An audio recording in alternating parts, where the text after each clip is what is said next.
El conurbano, por un lado, es el que te permite hacer el ajuste, si vos lo sabés disciplinar, Duhalde con Menem.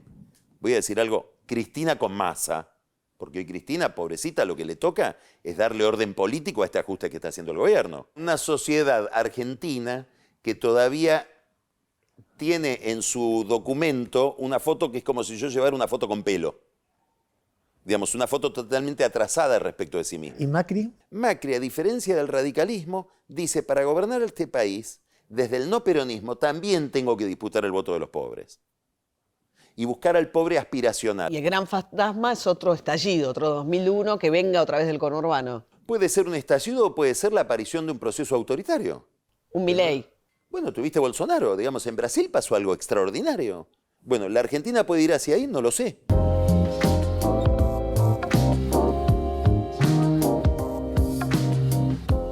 Bueno, estamos con Carlos Pañi, es periodista, es analista, es historiador y acá ha publicado un libro muy ambicioso en el mejor sentido de la palabra, tratando de entender el conurbano de la provincia de Buenos Aires. Se llama El Nudo. Carlos, gracias.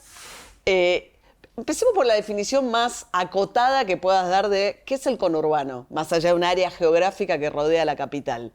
Bueno, primero, muchas gracias por la invitación y muy contento de estar acá con ustedes. A ver, el otro día estamos chateando con Ernesto sobre este tema. Acá el conurbano está tomado en alguna medida como una economía regional, digamos, y a su vez como manifestación física, territorial, económica, pero sobre todo social, de un devenir que es el devenir de la historia argentina y de la economía argentina, te diría, desde los años 30 en adelante. Y ahí es muy difícil la línea que divide lo real de lo metafórico. Porque también el conurbano es una especie de sinécdo que de tomar la parte por el todo, de reducción a escala, de un tipo de economía que encontró ya su límite definitivo, que lo encontró hace décadas y que ahora ya tiene manifestaciones dramáticas de ese límite.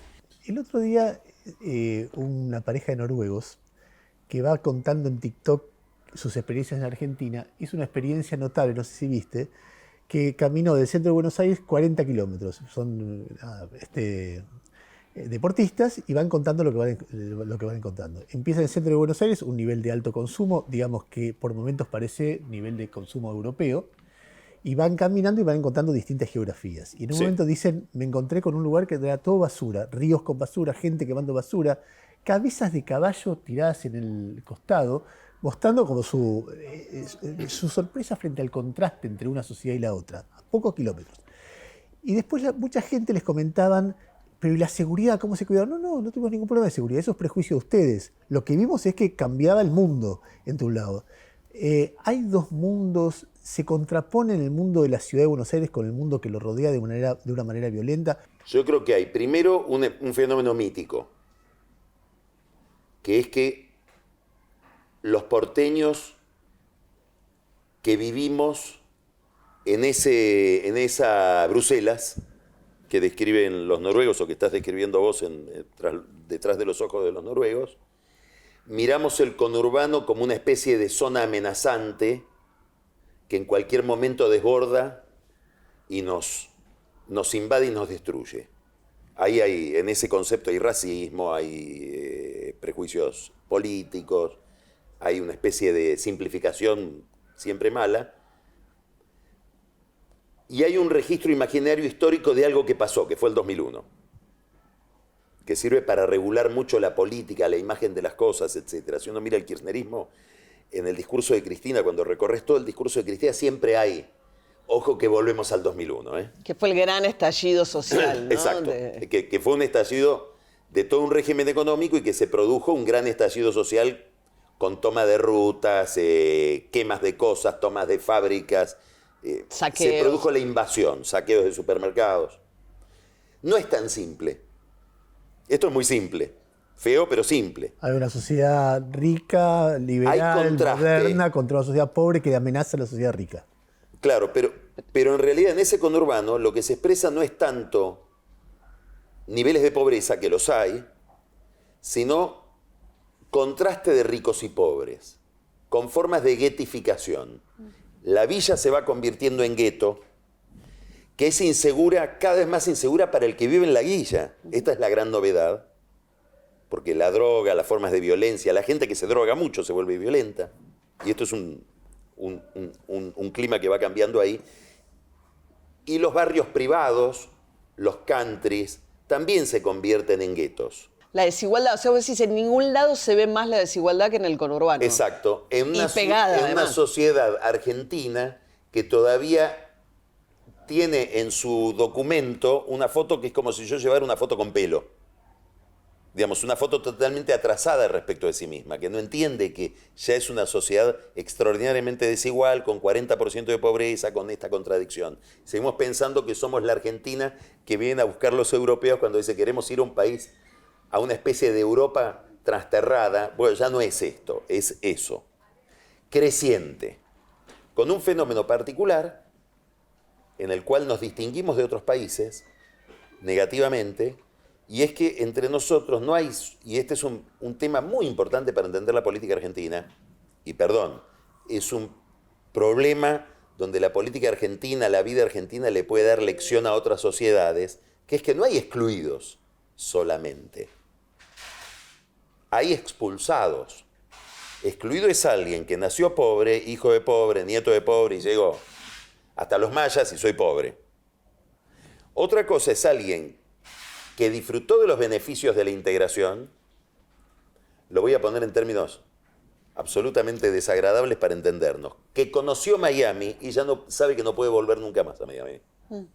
Conoció Miami quiere decir que tuvo un buen nivel de educación y a sus hijos no se lo puede dar, que tuvo trabajo formal y a sus hijos no lo van a tener, que tuvo vacaciones pagas. Recién, Carlos, cuando hablábamos del conurbano, vos dijiste que el conurbano es un síntoma de algo que le pasa a la Argentina. Y fuiste describiendo un deterioro de una sociedad que era mucho más integrada y ahora está sectorizada y muy desigual, expulsando gente. En los últimos 50 años, dijiste, se produjo un proceso muy violento de máquina de expulsar gente por fuera de un sistema de integración razonable en términos económicos. ¿Por qué? ¿Qué fue lo que pasó? ¿O hasta dónde te atreves a explicar lo que pasó? Los economistas, los historiadores de la economía, de los que yo me nutro para escribir partes de este libro, que son varios libros dentro de este libro, hay una historia de la pobreza, digamos, una historia de este deterioro, te dicen, los mejores historiadores de economía, te dicen, mira, hubo un momento, nosotros tuvimos un gran trauma, toda América Latina, la crisis del 30. En el caso de la Argentina, la crisis del 30 significó que aquellos mercados a los que dirigíamos nuestros productos se cerraran. Básicamente, la descomposición del Imperio Británico. Y empezó un proceso de sustitución de importaciones. Creció la industria local. Subsidiada. El peronismo es una especie de intensificación de ese proceso. El conurbano geográficamente es el registro material de eso. La gente venía de economías que no funcionaban, que ya los subsidios no alcanzaban para hacerla funcionar, la economía del azúcar en Tucumán, la economía del vitivinícola en Cuyo, la economía del algodón en el noreste, y se venía a radicar acá. Pero conseguía mejor empleo, eventualmente, un empleo industrial. Conseguían condiciones de vida mucho más interesantes, aunque no consiguiera empleo. Inclusive el pobre que hoy vive en una villa de emergencia en el conurbano vive mucho mejor de lo que vive en la pobreza rural del interior. Entonces, hubo un momento en que, es muy de lo que está pasando hoy en la Argentina y en otros lugares de la región, para sostener esa industria faltaban dólares. Y a partir de ahí hay un gran drama que lo explican muchos economistas, creo que el que mejor lo explica es Gerchunov, que simplifica mucho, a sabiendas, este problema en una ecuación. Para que vos puedas exportar, tener una economía dinámica, que genere los dólares genuinamente, no porque te endeudás, tenés que tener un tipo de cambio real que durante un tiempo va a frustrar muchísimo a la clase media, porque la clase media argentina está acostumbrada a vivir de una manera que está por encima de sus posibilidades. En el fondo, el gran drama de los políticos argentinos en los últimos, todo el drama que estamos viendo de crisis continuada de los últimos 20 años, Tiene que ver con es que tener nadie un se anima dólar a más, decirnos. tiene que ver con un dólar más barato del que tenés que tener para poder desarrollarte. Y lo tenés más barato para que la gente pueda consumir más. Exacto. Y en las elecciones, en los años electorales lo ponés más barato, porque poner el dólar barato es un aumento de sueldo. Claro. Entonces, no hay nadie que se anime a decirnos, mira, por un tiempo tenés que vivir de una manera más ajustada para que esta economía se reprograme, se relance y a partir de ahí sí. Entonces, claro, es un problema de alta complejidad, porque eso lo tenés que hacer. Y Cuando acá hay está. elecciones. No, y con 40% de pobreza, digamos, es con gente. Entonces, uno ve muchos economistas, políticos, te lo cuentan en el PowerPoint, ¿no? Hay que hacer, sí, pero con gente lo tenés que hacer. Esto lo tenés que hacer con esta gente deprimida, que hace 10 años que no ve crecer la economía, que tiene miedo a perder el trabajo que ya lo perdió, Y a la que le tenés miedo, además. y que genera miedo, obviamente, porque esa gente se enoja y va por vos. Pero vos decías antes, Carlos, de esa gente que desclasada, digamos, los que pierden el estatus que tenían. ¿Qué representa dentro del sistema democrático? O sea, el estallido del 2001 fue un momento de decir, bueno, nos vamos a mantener dentro de un proceso. O sea, este sistema democrático va a poder procesar esta crisis y ahora ves una situación distinta. O sea, ¿vos crees que la irrupción de los Milei en esas populares en el conurbano es que la salida va por una salida no democrática eventualmente? Bueno, a ver, dos cosas sobre esto. Primero, a partir del 2001 siempre fechar algo es arbitrario. Son procesos, no son hechos. Pero tomamos, así como tomamos el conurbano medio como metáfora, que no es tan metáfora, tomamos el 2001 como metáfora de que ahí hubo Se un gran desmadró. aviso de reseteo de todo. Del 2001 nace el kirchnerismo, del 2001 nace el macrismo, del 2001 nace la pobreza. Antes había pobres, ahora hay pobreza como fenómeno sistémico, con enormes derivaciones fiscales, con un fenómeno que le interesa mucho a un gran sociólogo e historiador argentino, que es Juan Carlos Torre, que dice la rareza argentina de desocupados que se organizan. En la teoría social tradicional, el desocupado no se organiza porque ya no está en la fábrica, no tiene autoestima para organizarse. Digamos, otro país. Y un dato, la crisis del Estado. La crisis del Estado, ¿qué quiere decir? Que hay zonas donde el Estado ya no llega, no se logró reconstruir. Más inquietante, sin ganas de alarmar a nadie, hay zonas del conurbano o de los conurbanos donde las funciones del Estado las empieza a cumplir el narco, como en muchos otros lugares de América Latina, como en una favela de Río o como en los barrios sumergidos de Colombia, etcétera, o de México. Te da seguridad, te provee empleo, te da solidaridad el narco. Muere mi mamá y yo soy pobre y el féretro me lo compra el narco. Entonces, hay una sustitución del Estado en una zona donde el Estado ya no llega. Esto por un lado. Por supuesto, el Estado se va deslegitimando, porque si no me da las prestaciones por las cuales dice existir, yo descreo, le quito el cuerpo. Ahora tenemos a la Argentina un fenómeno internacional, que es la pérdida de trabajo. Yo creo que eso es civilizatorio. Digamos, el trabajo, que no es una forma de ganarse la vida, es tu forma de insertarte en el mundo. Digamos, a nosotros nos pueden decir, yo les digo a ustedes, van a cobrar más de lo que están cobrando, pero olvídense de hacer un programa de televisión, y los maté. O por lo menos cambia tu mente. Sí, bueno, te frustra enormemente. Si a mí en el diario me dicen, no escribas más, pasá a cobrar el sueldo, me mataste. Es decir, es una forma mía de relacionarme, de crecer, de expresarme, de ser. Eso falta a escala occidental. Ahora salió un libro, hará un mes, muy interesante, probablemente del mejor columnista del Financial Times, que se llama Martin Wolf, de la relación entre democracia y capitalismo, que es tu pregunta. La democracia es un sistema de reglas, sí, ok. Pero tiene que, en alguna medida, para que ese sistema de reglas sea admitido, la economía tiene que tener un piso de bienestar. Si la economía no te da ese piso de bienestar, hay un cuestionamiento sobre la calidad de la democracia y sobre la legitimidad de la democracia. Eso es lo que está pasando a escala occidental y es lo que puede estar pasando en la Argentina con la aparición de un fenómeno que es Milei, que empieza criticando el gasto público, sigue criticando al Estado, termina criticando a la clase política y hoy te dice que los males en la Argentina empezaron en 1916. Ah, qué curiosidad, con el voto universal. Y que él le tira dardos a la figura de Alfonsín. Ah, qué interesante, al fundador de la democracia. ¿Qué me querés decir?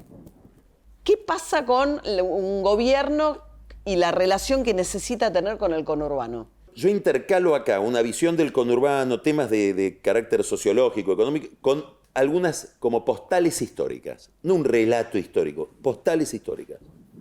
Negociaciones políticas. No, eso sí, pero digo, un momento histórico donde el tema conurbano, provincia de Buenos Aires, intervino de manera determinante en la política nacional. Y tomo una, 1880. ¿Qué pasó en 1880? En 1880 el Estado Nacional le quita a la provincia de Buenos Aires su capital y la federaliza. La ciudad de Buenos Aires es el Distrito Federal. Y el señor que lo hace, militarmente, con 3 batallas que dejaron en la ciudad de Buenos Aires decenas de miles de muertos, en un lugar donde había decenas de miles de muertos. Eso está contado todo con mucho detalle ahí. 1880.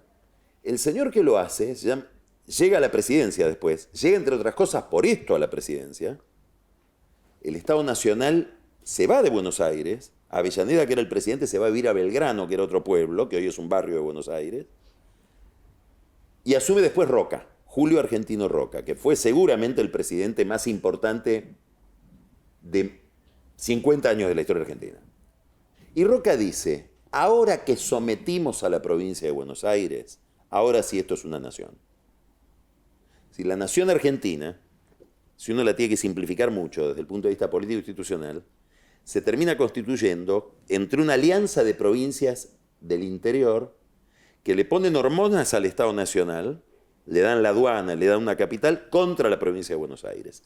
Esto fue así hasta el 2001. Lo que sucede en el 2001 es que la provincia de Buenos Aires se levanta contra el resto de las provincias y los bonaerenses toman el Estado Nacional, con Duhalde. Y se arma otro esquema de poder, donde el centro de poder, el centro de gravedad, es la provincia con su conurbano, con una gran prepotencia demográfica, porque el 40% de la gente está ahí, y los pobres están ahí, que toman el Estado Nacional y diseñan inclusive hasta una fiscalidad. Pues yo, simplificando aberrantemente esto, podría decir que el esquema de poder que domina la Argentina del 2001 para acá consiste en sacarle recursos a la soja y volcarlos en subsidios en el área metropolitana. Para tener votos o legitimidad política. Para tener votos ahí. Y ahora voy a decir algo desagradable, probablemente falso, pero es una exageración para entendernos. Y desde ahí, con esa palanca, que es la palanca de que en cualquier momento te vuelva a hacer un 2001, te domino. Como una especie de extorsión subliminal que pesa sobre la política argentina todo el tiempo. Cuidado que acá puede pasar de nuevo el estallido. En este paisaje creo que hay 2 figuras centrales, y entre ellas 2, una principalmente, que es Cristina Kirchner. Porque Cristina Kirchner, su lugar en la política, y probablemente en la historia, es representar a los sumergidos de esa región. Que la ven, como dice un autor al que yo cito, hay un estudioso al que cito, la ven como padre y madre. Cristina te da como mamá y es garante de orden como papá. Gracias a que está Cristina, esto no se transforma en un caos. ¿Y la otra figura política? Néstor. Yo creo que Kirchner, que venía además de un desierto sin gente, vio el conurbano y dijo, yo me quedo con esto y me quedo a vivir 40 años. ¿Y Macri? Y Macri creo que introduce una gran novedad, que solo puede ser introducida después del estallido del 2001. Macri, a diferencia del radicalismo, dice, para gobernar este país, desde el no peronismo, también tengo que disputar el voto de los pobres. y buscar al pobre aspiracional, al pobre que no quiere ser subsidiado, al pobre que quiere ser de clase media. Y eso le condiciona una transformación económica en la que él cree, porque tiene que mirar ahí. Porque el conurbano, por un lado, es el que te permite hacer el ajuste, si vos lo sabés disciplinar, Duhalde con Menem. Voy a decir algo, Cristina con Massa, porque hoy Cristina, pobrecita, lo que le toca es darle orden político a este ajuste que está haciendo el gobierno. Es la Duhalde de este Menem, cambiando todo lo que haya que cambiar. A ella le gustaría hacer otra cosa, pero no está encabezando una revolución ni una resistencia al ajuste. Está organizando que Massa pueda hacer este ajuste sin un desborde. Y por otro lado te limita. Te da el orden necesario, pero además te pone el límite. Bueno, llegaste hasta acá. Porque donde quieras tocar determinado nivel de subsidio, donde quieras producir determinado nivel de apertura económica, esto estalla. ¿Y ahora, Carlos? No sabemos cómo sigue. Justamente, yo creo que hoy el problema que tenemos es que tenemos la manifestación final de que este sistema económico, dentro de este modelo, ya no ganas elecciones. Hasta Cristina se da cuenta, porque si no, hoy estaría gobernando Kicillof la economía, y la gobierna Massa en acuerdo con el fondo. O sea que a Cristina le preguntás qué no te gusta y tiene una lista de cosas. Ahora, ¿qué te gustaría y cómo se hace? No sabe. Y el resto, todos votaron en acuerdo con el fondo. El resto del peronismo, Macri, todos. O sea, se llegó a un consenso llamativo respecto de que esto hay que cambiarlo. Ahora, el problema es que cambiarlo tiene un costo enorme y que el instrumental que tenés para cambiarlo, y esto es una opinión personal mía, es extraordinariamente deficitario. Porque cuando yo veo el nivel de discusión intelectual, los comportamientos, el nivel de procesamiento de conflictos, la agenda de esta clase política frente al problema que tenemos, es decir, miro al paciente en la sala... De suerte andan los semáforos. Claro. Entonces, miro al paciente en la mesa de operaciones, muy complejo. Y si no lo operamos se nos muere. Y ahora miro al equipo de cirujanos que están jugando al bar, tomando cerveza en la esquina, jugando al billar en el bar de la esquina, tomando cerveza. Digo, acá hay un problema que no sé cómo lo vamos a resolver y francamente no lo sé. ¿Qué quiero decir? Para mí la clave no está en un plan económico. A un tipo que pesa 200 kilos, hay un solo programa médico que le tiene que bajar de los 200 kilos. Digamos, no hay, cuando llegaste a este nivel de patología no hay mucha discusión. El tema es quién y cómo. Es decir, el gran problema hoy de la Argentina, vuelvo a tu pregunta, es cómo se recrea, cómo se restaura, se regenera la representación o la legitimidad de la política y de los políticos. Es decir, estoy diciendo lo mismo que dijiste vos al revés. ¿Hasta dónde el deterioro económico y la frustración económica y social me puede llevar empieza a corroer la democracia? Y el gran fantasma es otro estallido, otro 2001 que venga otra vez del conurbano. Puede ser un estallido o puede ser la aparición de un proceso autoritario. Un Milei. Bueno, tuviste Bolsonaro, digamos, en Brasil pasó algo extraordinario. La gran novedad en Brasil es que los sectores medios y medios bajos y altos brasileños cambiaron de líder. Tenían de líder, para simplificar, a Cardoso y eligieron a Bolsonaro, digamos. Se hundió la socialdemocracia, que es lo que, a mi juicio, más podés tener de liberalismo en sociedades democráticas. Yo no creo que puedas aplicar el liberalismo de Milei con gente. Y lo sustituiste por un fenómeno de fascismo revolucionario, que es Bolsonaro. Bueno, ¿la Argentina puede ir hacia ahí? No lo sé. Carlos, pero vemos esto de Milei que es bastante autoritario, el fondo de su discurso. déjame decirte algo contracultural. ¿Es tan grave lo que le pasa a la Argentina? Quiero decir, viene alguien de afuera y encuentra una universidad pública que sigue siendo una universidad muy competitiva en el mundo, gratuita además. Ve una democracia estable, a diferencia de muchos países del mundo. Uno da por sentado que no hay guerra. Bueno, no hay guerras, no hay persecuciones raciales, no hay persecuciones religiosas, cosas que pasan en muchos lugares del mundo. Ve un nivel de avance de los derechos civiles que es poco usual en la mayoría de los países, incluso del mundo occidental. Ve, bueno, estabilidad y libertad como en cualquier país que pueda presumir de tener estabilidad y libertad. Ve también un proceso de deterioro económico que es angustiante por lo menos, pero no sé, uno piensa en nuestros padres, abuelos que vinieron, eran mucho más pobres de lo que somos muchos de nosotros hoy. Entonces, la pregunta es, tal vez nosotros que vemos un deterioro, si no estamos exagerando procesos que en los países a veces son normales, que son reversibles, que uno no alcanza de ver la reversión porque ve el conflicto pero no ve el contexto. ¿No hay una forma alternativa de mirar esto que es menos tremendista? No, siempre hay una forma distinta de mirarlo según el punto de vista en el cual te instales. parás. Y el proceso, podés sacar la foto y ver todo lo bueno que hay en esa foto respecto de otras comparaciones. Ahora, lo que sí sabemos es que es difícil encontrar un país en el mundo que tenga más pobres que hace 25 años. Eso es difícil de encontrar. Hay muchos países con muchos pobres. Con más pobres, yo te diría la Argentina y pocos más. Vos decías nuestros abuelos. Nuestros abuelos llegaron al conventillo y se fueron del conventillo. No hay más conventillos, no hubo más conventillos. El que llega a la villa no se va de la villa.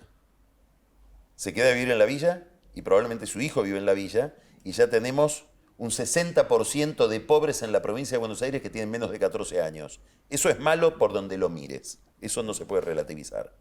Digamos, creo que en términos económicos sociales todavía tenemos todo lo que decís porque caemos desde muy alto. Entonces seguimos cayendo y me tomás, y sí, estoy en el piso 7, pero estaba en el 14. Lo que tal vez no percibimos, porque es de cámara lenta, es la declinación. Y hay declinaciones. Podemos estar en una declinación.